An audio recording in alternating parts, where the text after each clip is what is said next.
What is up, ladies and gentlemen, boys and girls, and welcome back to another video at Axe Entertainment. I am your host, Zack Axe, bringing you another edition of WWE Weekly Awards. This one is for 8/25 to 8/29. Now, this was a week in wrestling where we were all billed for the most part, building into Clash in Paris, of course, and most of the shows I just don't think put out very good programming this week. I think this week was slightly boring for the most part, not a lot to talk about, so I think this will be a shorter version of Weekly Awards, and I'm just going to apologize real quick. This is a very late version of Weekly Awards. Usually I try to get Weekly Awards out from Sunday to Monday, or even Saturday sometimes, and this is coming out on Wednesday of the next week, so I apologize for that, but it's going to be here now, so let's get into it. Let's go ahead and start with the male MVP. Now, I think this one will be fairly easy. If you know anything about Weekly Awards, you know that when you win a championship, you automatically become male MVP pretty much. And, of course, on an episode of Raw, Smackdown, or NXT. And I'm going to have honorable mention to Braun Breaker for picking up a win over LA Knight, and Ricky Saints for picking up the #1 contendership to Oba Femi's title. But I'm going to give this award to Sami Zayn, who on Smackdown won the United States Championship. Now, of course, I'm excited for Sami. I love Sami. He's one of the best in the company. Some people are starting to hate him for some reason, and I don't get that, but Sami's absolutely amazing. And he added another notch to his resume. So, you know, he's like a 4-time IC champ.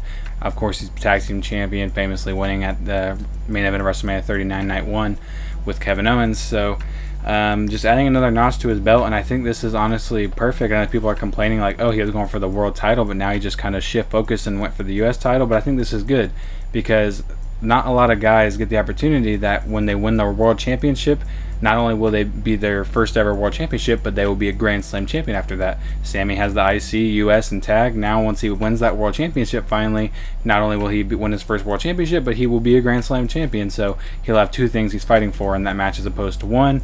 I didn't think that match was necessarily great against Solo, but I think that it's cool that Sami Zayn won, and I'm excited to see what he does over there with that US title. Next up, a very quick one with female MVP. All the female matches this week really just like sucked. Like, all the male matches sucked except for a couple, but all the women's matches this week just absolutely sucked.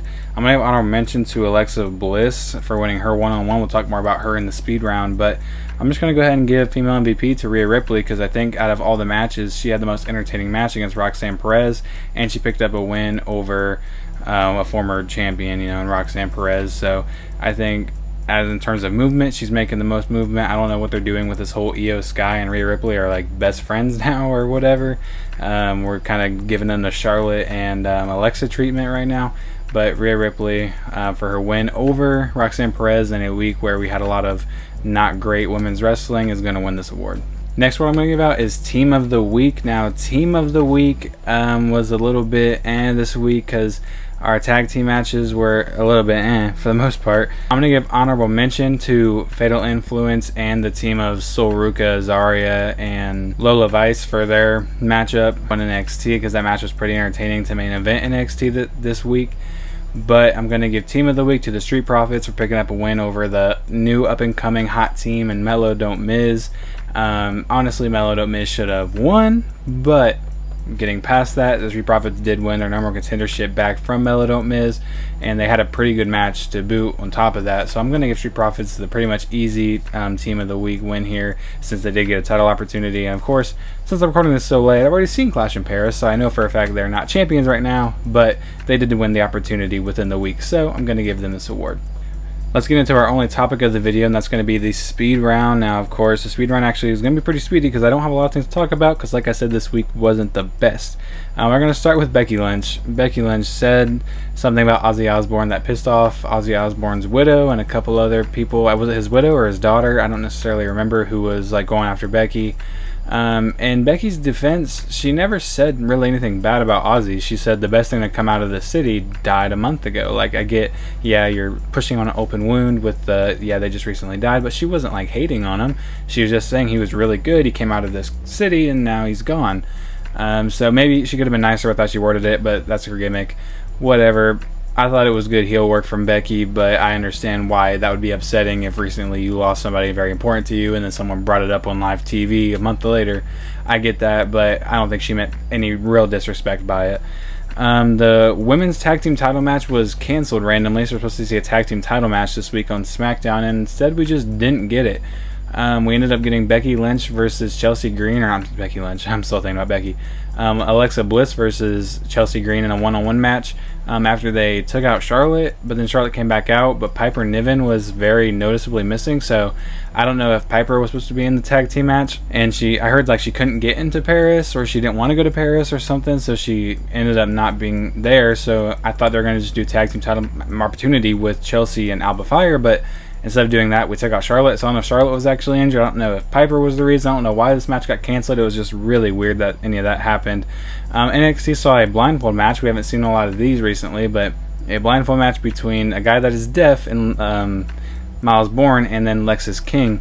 And this blindfold match was actually pretty funny. It goes the same way every time you see a blindfold match. You have the two doing goofy stuff, missing punches, missing like drops, elbow drops, knee drops, whatever, just missing everything.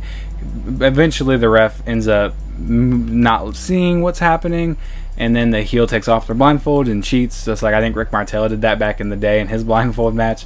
So like whatever, it's always the same thing, but it's still funny to see a blindfold match on NXT this week. Kiana James got to wrestle, and why did she get to wrestle? Because like we're not doing anything with her for as long as she's out. You know, she comes back. I feel like she's been healthy for a little bit, and we just haven't done nothing with her. She finally gets TV time. She finally gets to wrestle, and then she gets rolled up. What was the point of calling her up to have her be an advocate, manager, and then she just gets rolled up immediately?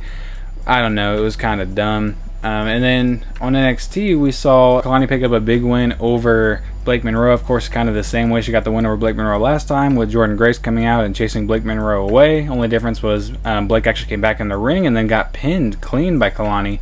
So I've been clamoring for Kalani Jordan to get a title opportunity after pinning the double champion JC Jane, and then she lost her triple threat opportunity to Lola, and I still think that Kalani should be next in line regardless of who walks away from that match with the title. Getting into our next award, we're going to give out Promo of the Week. Now, Promo of the Week is actually going to be a weird one. I'm going to give out a mention to John Cena. I know John Cena had another great promo this week, but I did not want to just give him the Promo of the Week because I think he's won it the last like 3 weeks, whatever.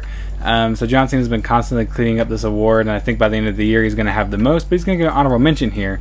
And I'm actually going to give this award for the first time ever to a backstage promo, when LA Knight was backstage cutting a promo on, you know, CM Punk, Seth Rollins, and Jey Uso, kind of backstage with, was it Kathy Kelly? I don't know if it was Kathy Kelly or what's the other one's name? I can't remember, but he was cutting a very good promo backstage, and like backstage promos usually are very quick, very just whatever, get your point across, get out.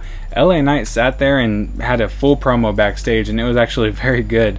So for the first time ever in Weekly Awards, Promo of the Week's being won by a backstage promo, which I think is pretty insane. So mark LA Knight down as a first ever. Final award I'm going to give out is Match of the Week. Now, Match of the Week honorable mention I'm going to give to Street Profits versus Melo Don't Miz. I already talked about that match a little bit, but I'm going to give Match of the Week to the main event of Monday Night Raw, where Braun Breaker took on LA Knight. Now, LA Knight winning 2 awards in the same week, for his promo, of course, and then for this.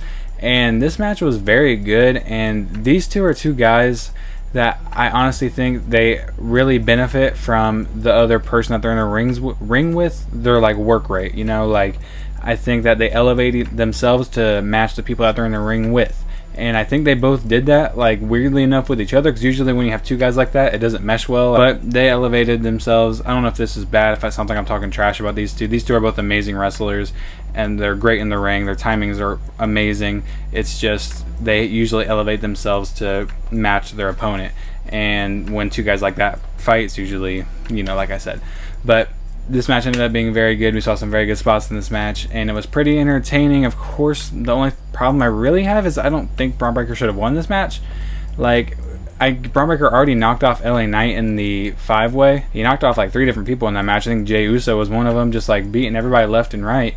So I just don't think he really should have beat LA Knight when LA Knight was heading into a big pay-per-view match, regardless of, you know, any shenanigans or anything. I don't think that Braun Breaker should have beat LA Knight. But overall, not talking about the winner, I think this match was very good, and it's going to win Match of the Week. That's all I got for you guys. That's the end of the video. Very short weekly awards, like I said. Very boring week of wrestling. I think that's why I wasn't so excited to get behind the microphone and talk about it, because it's such a boring week. We only did one topic, of course, because it's the week heading into the pay-per-view. If you want an energy drink that won't leave you with a big crash out and won't fill you up with sugars or dyes or any of that stupid stuff, you can order some Dubby. My link will be in the description. Go ahead and click that for me. Use discount code Zack Axe at checkout to save 10%, and I appreciate Dubby for sponsoring me. But go ahead and like the video, leave a comment if I gave any awards to the wrong people, subscribe for me while you're down there, ring the bell if you want to be notified whenever I drop a video like this one, and I will see you guys in the next one. Peace. This happening. I had real tough love, I'm bad at this, and I'm bad for this.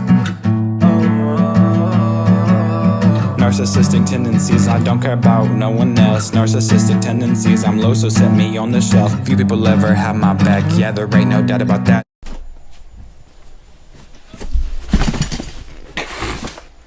Well, got the end of the video already.